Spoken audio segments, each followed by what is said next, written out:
Hi guys, so it's me obviously, and I'm here explaining the Honors Art 3 sketch journal for the third 9 weeks.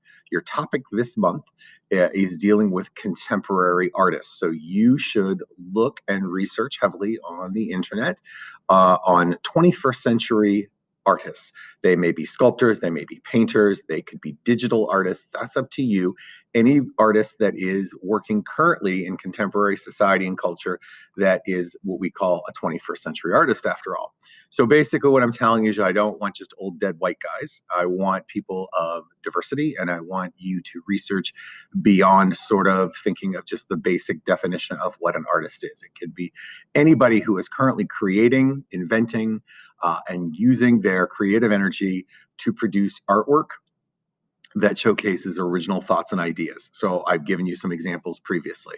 So as always, remember that the sketch journal must have a few key things. It's the same as it's always been since the beginning of the year. I'm going to just highlight a few of them. These are not all of them. So you should check, I believe it's on slide 3, where I have a copy of the handout. You also received a hard copy of the handout, and it goes over all of the things. Remember, number 1, you need to have between 3 and 5 illustrations, drawings, paintings, whatever you choose to do to represent that artist.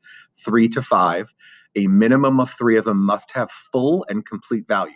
You may do that value however you'd like. You may do it in paint. You may do it in graphite. You may do it with cross-hatching in graphite. You may use charcoal.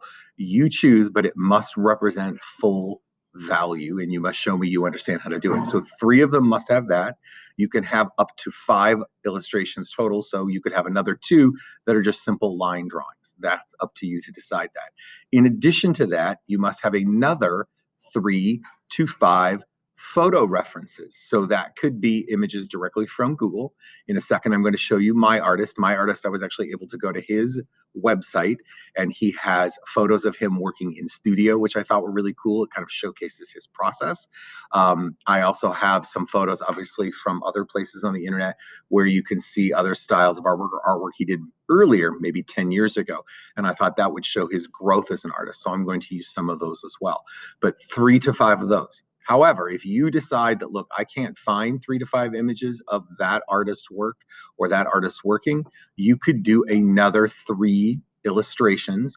Those 3 do not have to be in value. They could be line drawings. So you could have obviously close to 10 drawings, paintings, illustrations that you created, but you need to have a minimum of 3, and 3 of those must be in full value, and another 3, of course, then could be resources from the internet. That's up to you. So that's just a highlight of the expectations. You know, of course, that there needs to be 3 textures on there. There needs to be a title as well as a inquiry question. So remember that you're forming your idea, your statement about that artist in the form of a question. Think Jeopardy! And then, of course, the answer is all of the artwork and the things that you produce on the 2-page spread of your journal. So just as an example, I'm going to show you mine. Mine is partially finished. Flip the camera down. Right? So I am doing mine on artist Jimmy Law. I'm going to pull the camera up just slightly, guys. Bear with me a second. So Jimmy Law is a South African artist that I found through my research. As I mentioned, I was really able to find paintings of him in studio, which I thought was cool.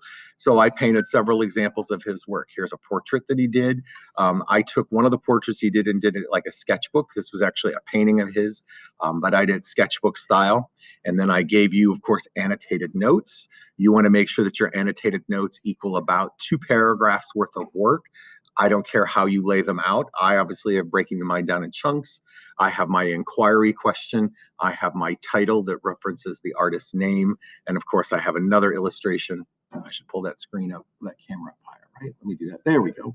So there is an illustration similar to what he did. And of course, you'll notice I have various textures that I did with paint. I did with colored pencil. I'm working in pen and ink a little bit in places. So this is just a start. I am, however, missing 3 to 5 Google images that reference that artist style. I could also do 3 more sketches. So I've contemplated I might break it up and do another one similar to this. I did it on tracing paper, and I could use that. I might even make a little mini sketchbook that pretends to look like the type of sketches he may create. So hopefully that gives you some insight. Again, you should always check the Google slide that this video is embedded in. It's got more information. You can find all of that there. You could, of course, ask me during class.